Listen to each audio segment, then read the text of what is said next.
ಹ್ಞೂ ಒಬ್ಬರಲ್ಲ ಇಬ್ಬರಲ್ಲ ಹ್ಞೂ 4 ಮಂದಿ ಮದುವೆಯಾಗಿ 4 ಮಂದಿ ಹ್ಯಾಂಡ್ರನ್ನ ಬಂದಿದ್ನಂತ ನಾವು. ಹ್ಞೂ ಏನೇನೋ ರೀಸನ್ ಏನೇನೋ ಕಾರಣ ಹ್ಞೂ ಮಾಡಿ ಬಂದಿದ್ನಂತ. 5ನೇದೊಂದು ಮದುವೆ ಮಾಡ್ಕೊಂಡ್ ಬಂದಂತ. ಹ್ಞೂ 5ನೇದು ಮದುವೆ ಮಾಡ್ಕೊಂಡ್ ಬಂದ. ಹ್ಞೂ ಒಂದು 2-3 ತಿಂಗಳು ಸಂಸಾರ ನಡೀತು. ಹ್ಞೂ ನಡೆದ ಮೇಲೆ ಹ್ಞೂ ಒಂದು ದಿವಸ 5ನೇ ಹೆಣ್ತಿನ ಕೊಲ್ಬೇಕು ಅನಿಸ್ತಾವ. ಹ್ಞೂ ಕಾರಣ ಹುಡುಕ್ಬೇಕಲ್ಲ. 5ನೇ ಹೆಣ್ತಿ ಮದುವೆ ಮಾಡ್ಕೊಂಡ್ ಬಂದಿದ್ದ. ಹ್ಞೂ ಆಕಿನೂ ಕೊಲ್ಬೇಕು ಅನಿಸ್ತಂಬ್ರು. ಹ್ಞೂ ಕಾರಣ ಬೇಕಲ್ಲ ಒಂದು. ಹ್ಞೂ ಯಾವ ಕಾರಣದ ಮೇಲೆ ಕೊಲ್ಬೇಕು ಹ್ಞೂ ವಿಚಾರ ಮಾಡ್ದ. ಹೊರಗೆ ಬಜಾರ್ದಾಗ ಕುಂಬಳಕಾಯಿ ಮಾರಕ್ಕೆ ಬಂದಿದ್ದು. ಹ್ಞೂ ಆ ಕುಂಬಳಕಾಯಿ ತಗೊಂಡ ಅವನು. ಹ್ಞೂ ತಗೊಂಡು ಒಂದು ಹುಡುಗನ ಕೈ ಕೊಟ್ಟು ನಮ್ಮ ಮನೆಗೆ ಹೋಗಿ ಕೊಟ್ಟು ಅತ್ತೆ ಕೊಟ್ಟು ಕೊಟ್ಟು ಬಂದ. ಆಮೇಲೆ ಇವ ಮಧ್ಯಾಹ್ನ ಊಟಕ್ಕೆ ಬಂದ ಮನೆಗೆ. ಬರೋಕಿನ ಮೊದಲೇ ಬಾಜು ಮನೆ ಹೆಣ್ಮಗಳು ನಮ್ಮ ಸಂಬೂ ಅಂತ ಒಂದು ಮೊಮ್ಮಗಳ ಎತ್ಕೊಂಡು ಬಂದಾಕಿ ಜೋಡಿ ಮಾತಾಡ್ಕೊತ ಕೂತಿದ್ವಿ.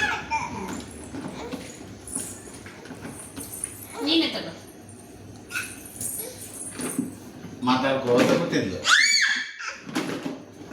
ಮಾತಾಡ್ಕೋತ ಕುಂಡ್ರಾಗ ಗಂಡ ಬಂದ. ಅಟ್ಲಾಗೆ ಹುಡುಗಿ ಸಂಡಾಸ ಮಾಡ. ಇವ ನಿನ್ನ ಗಂಡ ಬಂದ ಹುಡುಗಿ ಸಂಡಾಸ ಮಾಡ್ತು. ಹೆಂಗ ಇವ ನಿನ್ನ ಗಂಡ ಮೊದಲೇ ಸ್ವಲ್ಪ ಕ್ರ್ಯಾಕ್ ಮನುಷ್ಯ. ಏನು ಬಂದ ಇಲ್ಲ ಇಲ್ಲ ನೀ ಹೋಗಿ ನಾ ಅದ ನೋಡ್ಕೋತೀನಿ ಕಡೆ ಒಂದು ಬುಟ್ಟಿ ತಂದ ಸಂಡಾಸ ಮ್ಯಾಲೆ ಇಟ್ಟು ಬಿಟ್ಲ. ಇಟ್ಟು ಇದು ಮಾಡೋದಕ್ಕೆ ಒಳಗೆ ಬಂದು ಊಟ ಮಾಡ್ಯಾನ. ಮಾಡಿ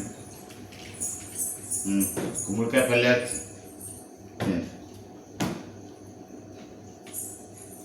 ತಿನ್ನಲ್ಲ.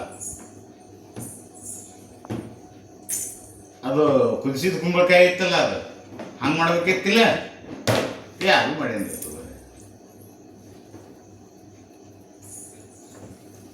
ಅದು ಮತ್ತೊಂದು ಕೇಳೋದಾದ್ರೆ ಕುಂಬಳಕಾಯಿಗಳಿಗೆ ಅದೂ ಐತಿ. ರೀಸನ್ ಹುಡುಕ್ಲಾಗ್ತಾನೆ ಆಕಿನ ಹೊಡಿಬೇಕಂತ ಹೇಳಿ ಮಾಡಿ ಮಾಡಿ ಮಾಡಿ ಮಾಡಿ ಎಲ್ಲ ಕೇಳಿದ್ರು. ಒಣ ಕುಂಬಳಕಾಯಿ ಕೊಡು ನಂಗೆ. ಐದು ನೋಡ್ರಿ ಅದಕ್ಕೆ ಸುಮ್ ಕೂತ ಏನು ಮಾಡಪ್ಪ ಅನ್ನೋದು ಬಿಸ್ಕೆಟ್ ಯಾಕ್ರಿ ಸುಮ್ ಕೂತ್ರಿ ಏನು ಬೇಕು ಹೇಳ್ರಿ ಮತ್ತೆ ನಮ್ಗೆ ಹೇಳ್ಬೇಕಂದ. ತಗೋರಿ ಅದು ತಯಾರಾತ ಬುಟ್ಟಿ ತೆಗೆದು ಇಟ್ಬಿಟ್ಲ.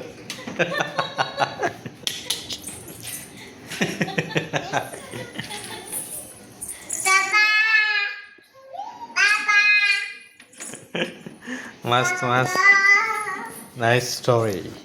ಇದನ್ನ ಯಾಕೆ ಹೇಳಿದೆ ಅನ್ನೋದನ್ನ ಹಾಂ ನೀವು 24 hours ವಿಚಾರ ಮಾಡ್ರಿ. ಹಾಂ ರಾಧಿಕಾ ಮಾಡ್ತಾ ತಗೋರಿ.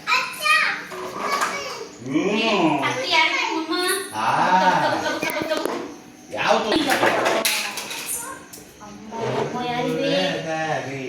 ಕಲ್ಲಿಲ್ಲ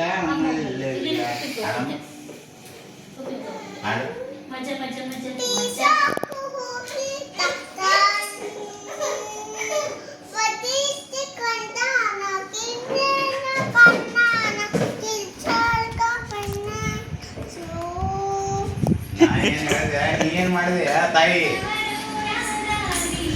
ಯಾವುದು ತನ್ನ ಓನ್ ಲ್ಯಾಂಗ್ವೇಜ್ ಕಂಡು ಹಿಡಿದಾಳಕ್ಕೆ.